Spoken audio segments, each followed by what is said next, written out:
Então, vamos começar João 14, a partir do versículo 15. Na aula passada a gente estudou os versículos 15 e 16, mas eu vou repetir a partir daqui para a gente poder pegar um pouquinho mais de contexto, tá?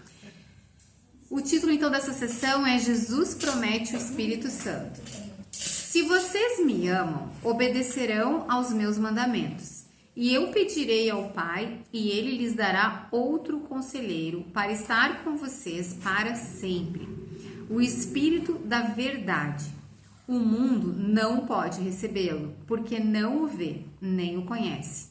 Mas vocês o conhecem, pois Ele vive com vocês e estará em vocês. Não os deixarei órfãos, voltarei para vocês. Dentro de pouco tempo, o mundo não me verá mais. Vocês, porém, me verão.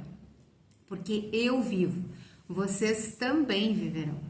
Naquele dia, compreenderão que estou em meu Pai, vocês em mim e eu em vocês.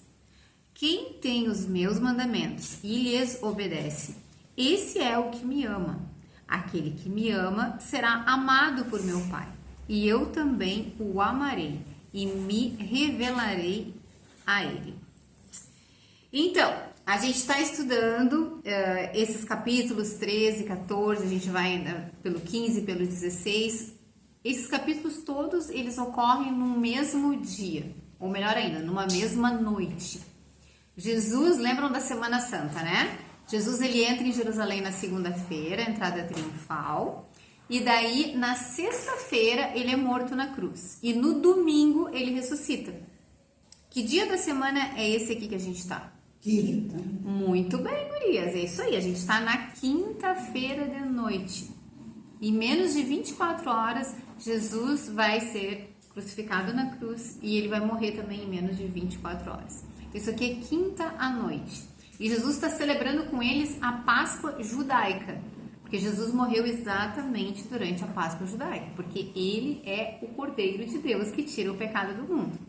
Então a Páscoa sempre apontou para Jesus, o Cordeiro de Deus que viria e que levaria todos os nossos pecados sobre ele. Seria o sacrifício perfeito para Deus. Então Jesus está celebrando com eles na quinta noite a Páscoa.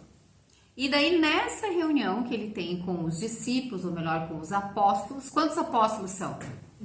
12, mas agora tem 11. Muito bem, são 12 apóstolos, mas nesse momento que a gente está aqui da janta, que a gente já está no capítulo 14, a descrição começa a partir do 13, no capítulo 14 que a gente está, tem um a menos. Quem é que saiu? Judas, muito bem, Judas saiu. Jesus indicou no capítulo 13 que Judas seria o traidor. Mas ele só revelou isso para João, que estava do lado dele, e João perguntou para Jesus quem era o traidor. Jesus só falou para eles que entre eles tinha um que ia traí-lo. E eles ficaram todos chocados. Eles não esperavam que um deles, um dos 12, poderia trair Jesus. Tá? E Judas, ele sai. Jesus manda ele sair e diz, vai e faz o que tu tem que fazer. E ele se levanta e sai, e Jesus então fica só com os outros 11. Isso na metade do capítulo 13. E daí logo depois que Judas sai, Jesus ele diz que Pedro iria negá-lo quantas vezes? 3 vezes. E Pedro era o líder deles. Então isso deixa os discípulos ainda mais abalados. Jesus está dizendo que vai morrer. Jesus está dizendo que está indo para a cruz. Jesus disse que tem um que vai trair ele. E ele está dizendo que o líder deles vai negá-lo. Então eles estão completamente perturbados. E daí começa o capítulo 14 com Jesus dizendo no versículo 1: não se perturbe o coração de vocês. Por quê? Porque eles estão totalmente perturbados. Eles estão totalmente ansiosos. Eles não estão entendendo nada do que está acontecendo. Então Jesus, a partir do capítulo 14, tudo nessa quinta-feira de noite, dentro da janta da Páscoa, Jesus começa a fazer várias promessas para eles. A primeira promessa que Jesus faz tá ali no 14:2. Ele diz que ele está indo preparar, ele está indo para o Pai e que ele vai preparar lugar, ou ele vai preparar aposentos, ou ele vai preparar quartos na casa do Pai para receber os discípulos dele. Ele está dizendo, eu vou preparar um lugar para vocês no céu. Essa é a primeira promessa. A segunda promessa, ele diz ali no versículo 3: e os levarei para mim, para que vocês estejam onde eu estiver. Então, eu estou indo para o Pai, eu vou preparar um lugar para vocês, e depois, na hora certa, eu vou levar vocês para mim, tá? Ou seja, vocês vão morrer e vão se juntar comigo no céu, em algum momento. Todas essas promessas que ele está fazendo para os 11 discípulos, para os 11 apóstolos que ficaram ali, elas também valem para nós, para todos os cristãos que vierem a crer em Jesus. Como é que eu posso afirmar isso? Porque quando a gente chegar lá no capítulo 17, a gente vai ver que Jesus, depois de dizer todas essas coisas, ele diz, né, que Deus confirme essas coisas, não somente para os 11 apóstolos, mas para que todos aqueles que vierem a crer por meio deles.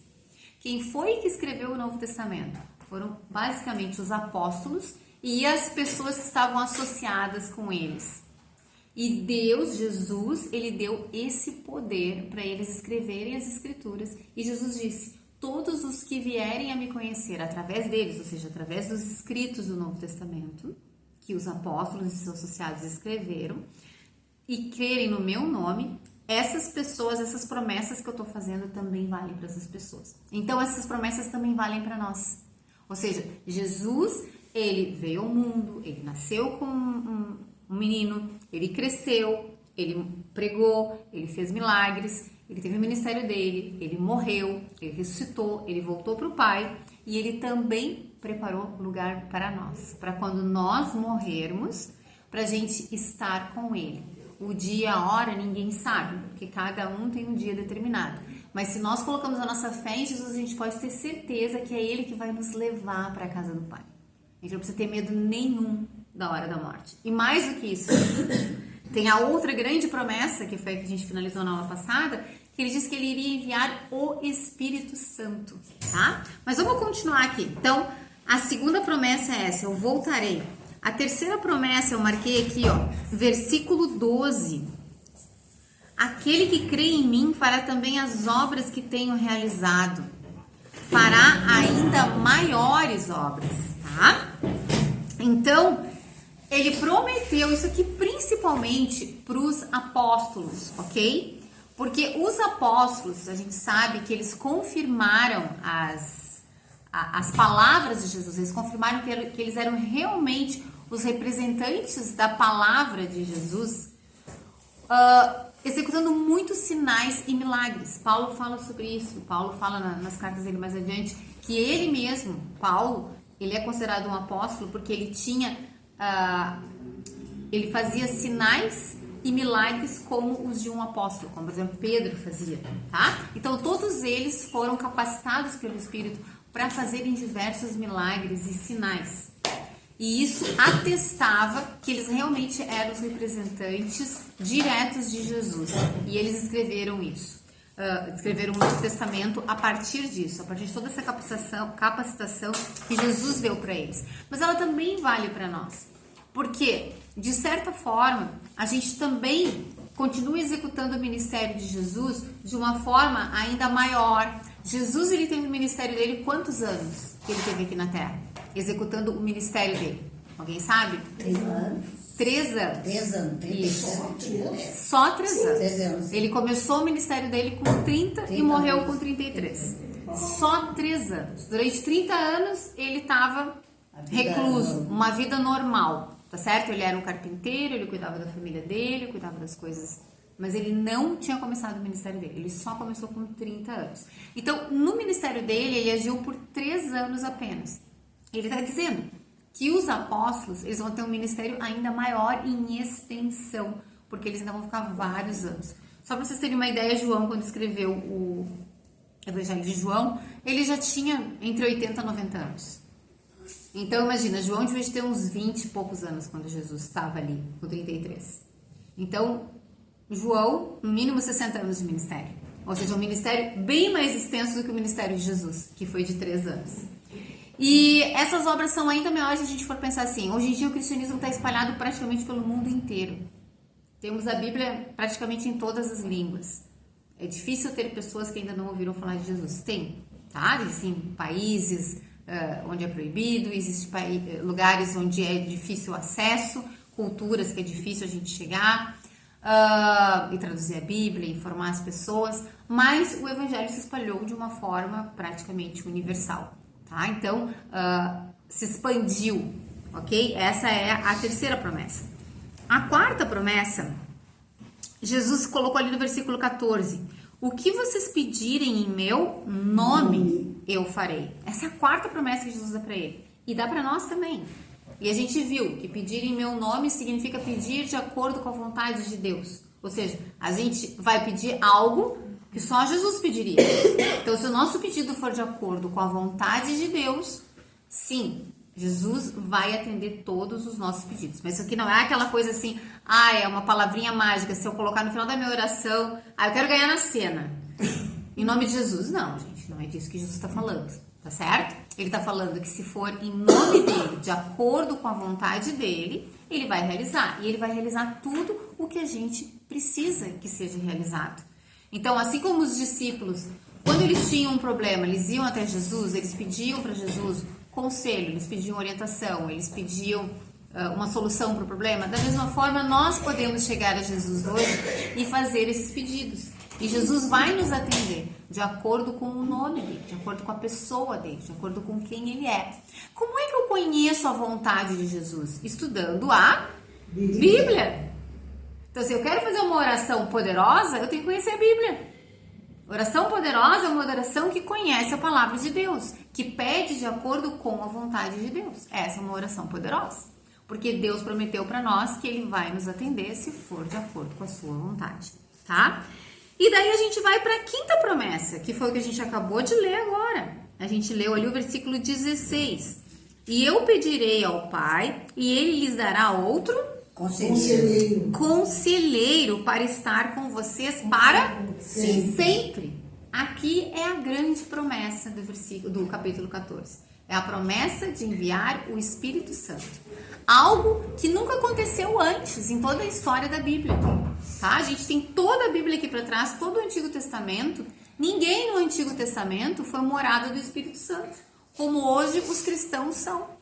Então pense em qualquer pessoa, pense em Moisés, pense em Abraão, os grandes nomes do Antigo Testamento, no rei Davi. O Espírito Santo não morava dentro deles, não habitava dentro deles. Isso só foi possível depois que Jesus veio, morreu, ressuscitou. Se passaram ainda 50 dias, tá? Que é o Pentecostes, a festa de Pentecostes que vai acontecer dentro do calendário judaico. E naquele dia do Pentecostes foi o dia que Deus escolheu para enviar o Espírito Santo. Então eles receberam o Espírito Santo. E a partir dali, todas as pessoas, quando creem em Jesus, quando tomam uma decisão de entregar a sua vida para Jesus, de obedecer Jesus, de segui-lo de todo o coração, nesse dia a gente recebe o Espírito Santo. E é disso que Jesus está falando para eles aqui agora. Eles não têm ideia do que é isso, porque isso nunca tinha acontecido antes. E não vai acontecer agora, nessa noite. Só vai acontecer daqui 50 e poucos dias, quando o Espírito Santo chegar. Isso está descrito lá no livro de Atos. Tá? Se Deus quiser que a gente possa conseguir estudar esse livro também um dia, e daí a gente vai entender todas essas coisas. Vamos continuar então ali. Versículo 15. Se vocês me amam, obedecerão aos meus mandamentos. A gente viu isso na aula passada. Isso é básico de um cristão. O cristão, ele ama Deus e ele obedece. São as características de um cristão. Ama Deus. Quando a gente fala Deus, a gente está falando na Trindade. É Deus Pai, Deus Filho e Deus Espírito Santo. Ou seja, eu preciso amar Jesus. Quem não crer em Jesus não tem a salvação. Não é um cristão. Eu preciso crer em Jesus, tá? E eu preciso obedecer. Porque a marca de que eu nasci de novo, que eu nasci do alto, como a gente viu lá no capítulo 3, Jesus explicando para Nicodemos o que é nascer de novo, que é nascer do Espírito. A marca do cristão é que ele obedece. Por quê? Porque ele é uma nova criatura. Ele é criado por Deus. Ele recebe o Espírito de Deus. A Bíblia diz em outro lugar, as coisas antigas já passaram, tudo se fez novo. Eu não sou mais a mesma pessoa, eu mudei. A gente não muda totalmente do dia para a noite as nossas ações, mas grandes coisas acontecem no dia da nossa conversão. A gente percebe que a gente não enxerga mais as coisas do mesmo jeito. E a gente começa a ter um desejo enorme de ler a Bíblia. A gente começa a ter um desejo enorme de estar com o povo de Deus. A gente começa a ter um desejo enorme de conversar das coisas de Deus. A gente quer conhecer mais a Deus. Quanto mais a gente conhece a Deus, quanto mais a gente entende a palavra de Deus, mais a gente quer obedecer. E a gente começa a enxergar os nossos pecados. Porque sem a Bíblia, a gente não consegue enxergar todos os nossos pecados. Deus, ele colocou dentro do nosso coração, no coração de todos os seres humanos, uma consciência. Vocês podem ver que em qualquer lugar do mundo matar é errado. Em qualquer lugar do mundo mentir é errado. Em qualquer lugar do mundo roubar é errado. Da onde que vem isso? É uma consciência que Deus colocou dentro do coração de todas as pessoas. Mas para eu entender totalmente a vontade de Deus, tudo que Deus diz que é certo e errado, tudo que é bom e ruim para mim, eu preciso estudar a palavra de Deus. Quando eu estudar a palavra de Deus, eu vou descobrir coisas que eu nem sabia que eram erradas. Eu lembro assim que uma época na minha vida assim, eu até ria assim de piadinhas maliciosas, sabe? E daí um dia, eu estudando a Bíblia, eu vi que estava escrito ali na Bíblia que a gente não deveria rir dessas coisas, sabe? Então, a gente começa a entender coisas que a gente não entendia antes. E isso é um processo de santificação. Mas o fato é, quem ama Jesus, quem verdadeiramente entregou sua vida para Jesus, recebe o Espírito Santo e a sua vida começa a mudar. É um processo, mas a vida da pessoa vai mudando, tá? Então, Jesus chama ali o Espírito Santo de conselheiro. A gente viu na aula passada, tá? E daí eu expliquei para vocês. No grego, é como se fosse assim. É aquele que está ao teu lado. Então, é aquele que está ali ao teu lado, falando contigo, conversando contigo e te orientando, tá? Então, algumas versões vai estar como ajudador. Em outras versões da Bíblia vai estar como consolador. Não tá errado estar como consolador, mas quando fala consolador a gente pensa muito assim, quando eu tô triste, quando eu preciso de ânimo, o Espírito vai me consolar. Tá certo, o Espírito vai fazer isso, mas ele faz muito mais do que isso. Ou seja, se eu preciso de uma orientação, eu posso pedir para Deus, para o Espírito Santo, para Jesus, para a Trindade, e por causa do Espírito que está dentro de mim, eu vou ter essa orientação de Deus. Então o Espírito vai estar sempre comigo. Então, o conselheiro é aquele que vai estar sempre do meu lado, vai me dar força, ele vai ser meu protetor, ele vai me orientar, ele vai me guiar, ele vai me consolar, ele vai me dar força.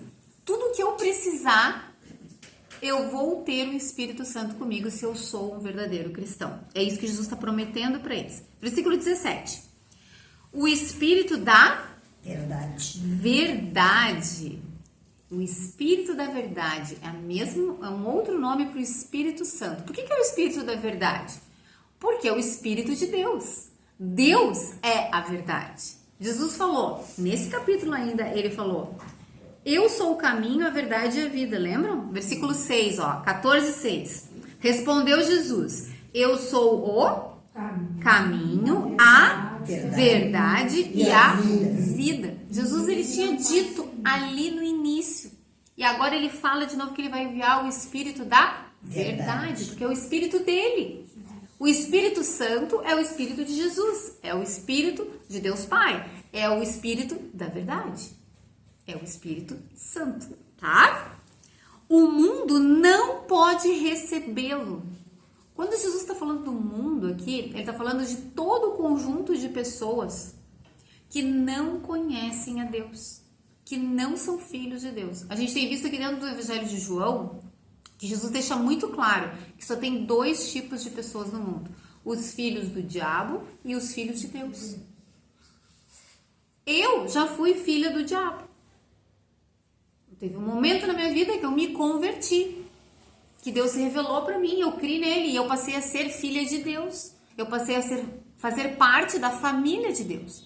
Eu não sou mais filha do diabo, eu sou filha de Deus. Mas existem 2 tipos de pessoas no mundo. Os filhos do diabo não podem receber o Espírito de Deus, porque eles são filhos do diabo, eles estão cegados pelo diabo. Só quando eu conheço a verdade, só quando eu recebo o Espírito Santo, é que eu enxergo a verdade. Tem outro lugar que diz, né? Conhecereis a verdade vos libertará. Ou seja, o mundo todo está enganado pelo diabo, está cego pelo diabo, não enxerga a verdade, não enxerga as coisas como elas realmente são.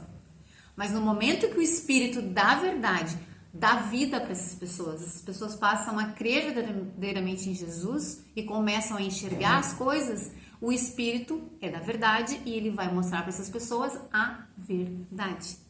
Então, é o Espírito da verdade. O mundo não pode receber esse Espírito, porque não o vê nem o conhece. O mundo não percebe o Espírito e nem conhece esse Espírito, não o reconhece. Mas vocês o conhecem, pois ele vive com vocês. O que Jesus está falando aqui? Jesus está falando para os 11 apóstolos. Ou seja, vocês o conhecem. Ele está dizendo, vocês os 11, vocês conhecem o Espírito da verdade. Por que ele está dizendo isso? Pois ele vive com vocês. Aqui Jesus está dizendo, o Espírito da verdade vive no meio de vocês, porque eu estou aqui. Jesus estava ali no meio deles, não estava? E Jesus, ele fez todo o ministério dele pelo poder do Espírito Santo. Lembram que Jesus, ele abriu mão da glória dele, ele abriu mão dos atributos dele, ele executou todo o ministério dele no poder do Espírito Santo. Então, os discípulos que estavam todo o tempo com Jesus, eles presenciaram todo o tempo o Espírito Santo fazendo o ministério. E a gente sabe disso muito bem, porque tem uma passagem lá em Mateus, onde os fariseus acusam Jesus de fazer os milagres, de fazer as obras que ele faz pelo poder do diabo.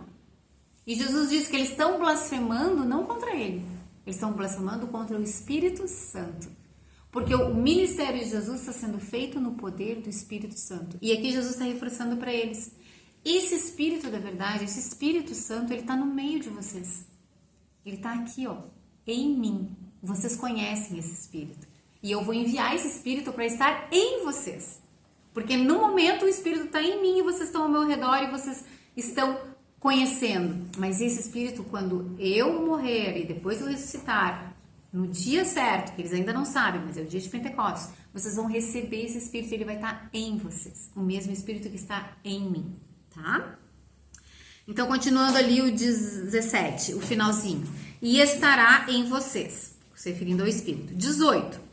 Não os deixarei órfãos, tá? São os filhinhos dele. Jesus chama eles de filhinhos. Então, vocês são meus filhos. Eu os gerei. Né? É Deus que nos gera, é Deus que faz a gente nascer, eles são filhos de Deus. Então não se preocupe, porque eu não vou deixar vocês órfãos. Por que Jesus está falando isso para eles? Porque como é que começa o capítulo 14, 1? Não se perturbe. Então ele está dizendo assim, vocês não precisam ficar perturbados. Eu não vou deixar vocês sozinhos. Com medo. Eu não vou deixar vocês sozinhos. Jesus era tudo para eles. Imagina, esses homens largaram tudo. Então, praticamente 3 anos seguindo Jesus. Abandonaram seus empregos, abandonaram sua sinagoga, porque lembram que os judeus disseram, quem se identificar com Jesus vai ser perseguido. Então, eles praticamente se isolaram de toda a sociedade, de todo o sistema, para estar seguindo Jesus. Era um preço altíssimo. E agora Jesus está dizendo que vai morrer, que vai embora. E o que vai ser deles? Como é que vai ser a vida deles? O que eles vão fazer? E tudo que eles creram a partir de Jesus, tudo que eles esperavam de Jesus, porque eles enxergavam Jesus como Messias, eles enxergavam que Jesus não iria morrer numa cruz, eles enxergavam que Jesus iria reinar como rei em Israel. Só que eles não tinham o entendimento completo. Jesus vai reinar como rei em Israel, mas na sua segunda vinda. Só que eles esperavam isso na primeira vinda. Então eles estavam totalmente confusos. A gente hoje consegue ler a Bíblia e entender todas essas coisas. Mas a gente tem que se colocar no lugar deles, naquela noite ali. Eles não entendiam nada disso. Eles estavam profundamente perturbados. Então Jesus está dizendo para eles, não vou deixar vocês órfãos, não se preocupem. Vocês não vão ficar sozinhos, não vão ficar abandonados, tá? Daí continuando ali o 18. Voltarei para vocês. Esse voltarei para vocês é sim uma referência à ressurreição. Porque olha só, eles estão na quinta de noite, na sexta ele vai morrer. Mas no domingo ele vai ressuscitar. E no domingo ainda, a maioria deles vai ver Jesus ressurreto no domingo. Tá? tá? Só Tomé que não vê, não vai estar junto com eles. Mas a maioria deles vai ver Jesus ressurreto ainda no domingo. Então é quinta de noite, na sexta Jesus morre, eles ficam apavorados ali, se escondem no sábado, mas no domingo Jesus ressuscita e eles veem Jesus em pouco tempo. Então Jesus está dizendo para eles, eu voltarei para vocês. Então está dizendo tudo com antecedência para eles se acalmarem, tá? Mas também tem um outro sentido. Por exemplo, para nós também tem a segunda vinda de Cristo nesse voltarei aqui, certo? Ele vai voltar. A Bíblia diz, a gente deve aguardar ansiosamente a segunda vinda do Senhor Jesus. Tá? Ele vai voltar. 19. Dentro de pouco tempo, o mundo não me verá mais. Versículo 19. Vocês, porém, me verão. Olha que interessante que Jesus está dizendo para eles. Vocês sabiam que quando Jesus ressuscitou, ele só apareceu para os verdadeiros cristãos? Ele não apareceu para os romanos, ele não apareceu para os judeus que perseguiam ele. Ele só apareceu para os seus discípulos, que eram alguns, muitos, talvez centenas. Acho que não chegava a milhares, tá? Quando Jesus morre, ele só vai aparecer para menos de 1000 pessoas. São essas as pessoas que eram os verdadeiros discípulos dele. Mas para o mundo, eles nunca mais viram Jesus. O mundo só vai ver Jesus agora na sua segunda vinda. Quando Jesus vier na sua segunda vinda, a Bíblia diz que todo olho o verá. Exatamente. Tá? Vocês, porém, me verão, porque eu vivo, vocês também viverão. Então, Jesus aqui está se referindo à sua ressurreição e está mostrando para eles, porque eu vivo e tenho vida e vou ressuscitar, vocês também viverão para sempre, mesmo que morram. E mais do que viver para sempre na sua alma, vocês receberão um novo corpo. No futuro, todos os cristãos serão ressurretos. A gente viu que não só os cristãos, né? Todos os seres humanos serão ressurretos. Só que os cristãos, eles serão ressurretos para viverem eternamente com Deus. No mundo real, no mundo material. Novos céus, nova terra que Deus vai criar. Mas os que não se renderam a Jesus Cristo também vão receber um novo corpo. Mas, infelizmente, vão para um lugar de sofrimento, que é o lago de fogo. E vão sofrer eternamente nesse lago de fogo, tá? 20. Naquele dia compreenderão que estou em meu Pai, vocês em mim e eu em vocês. Olha o jogo de palavras aqui, ó. Naquele dia compreenderão que eu estou em meu Pai. Porque até aqui eles ainda não tinham compreendido. Por que eles não tinham compreendido? Porque os discípulos não entendiam a Trindade. Eles não entendiam a Trindade. Eles achavam que Jesus era separado do Pai. Eles não entendiam que quem via Jesus via o Pai. Tanto que Jesus diz para eles aqui, ó.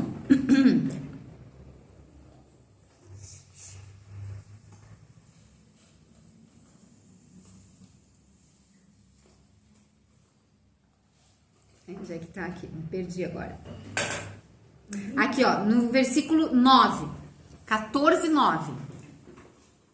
Todo mundo achou? Olha o que diz ali, ó. Jesus respondeu: Você não me conhece, Felipe, mesmo depois de eu ter estado com vocês durante tanto tempo? Quem me vê, vê o Pai. Percebe? Eles não conheciam Jesus como sendo Deus triuno com Deus Pai. Eles não conheciam. Eles só vão entender isso depois. Depois quando? Quando o Espírito Santo for enviado. Porque o Espírito Santo é o Espírito da verdade. O Espírito vai revelar para eles todas as coisas. Então, quando Jesus fala naquele dia, ali no versículo 20 que a gente está, ó, naquele dia compreenderão que eu estou em meu Pai. Hoje vocês não compreendem. Então, vocês estão pedindo para eu mostrar o Pai para vocês. Mas quem me vê, vê o Pai. Não tem sentido a pergunta de vocês, porque vocês não compreendem essas coisas. Mas naquele dia vocês vão compreender. Aquele dia ali, do versículo 20, é o dia do Pentecostes. É o dia em que o Espírito Santo foi enviado, tá? E daí, olha só. Naquele dia compreenderão que eu estou em meu Pai, vocês em mim. Olha só o que Jesus está dizendo. Porque no dia do Pentecostes, o Espírito Santo vai ser enviado. E o Espírito Santo não só o Espírito Santo vai estar em vocês, mas eu vou estar em vocês. É que a gente fala muito assim, quando eu creio em Jesus, eu recebo o Espírito Santo passa a habitar em mim. Mas a gente não se dá conta que, na verdade, o que Jesus está ensinando aqui, ele vai continuar bem claro, ninguém vai ter dúvida. Ele está mostrando claramente que não só o Espírito Santo habita em nós, mas Deus Pai e Deus Filho habitam em nós, quando a gente verdadeiramente entrega a nossa vida a Jesus e recebe uma nova vida. Tá? É isso que ele está falando ali. Naquele dia, no dia do Pentecostes, vocês compreenderão que eu estou em meu Pai, vocês em mim e eu em vocês. Ou seja, não é só o Espírito que vai estar dentro de vocês, eu vou estar dentro de vocês também. 21. Quem tem os meus mandamentos e lhes obedece. Olha, de novo Jesus falando da obediência. Esse é o que me ama. Ali no 15 ele falou, se vocês me amam, obedecerão. Aqui no 21 ele diz, quem me obedece, me ama. Entenderam?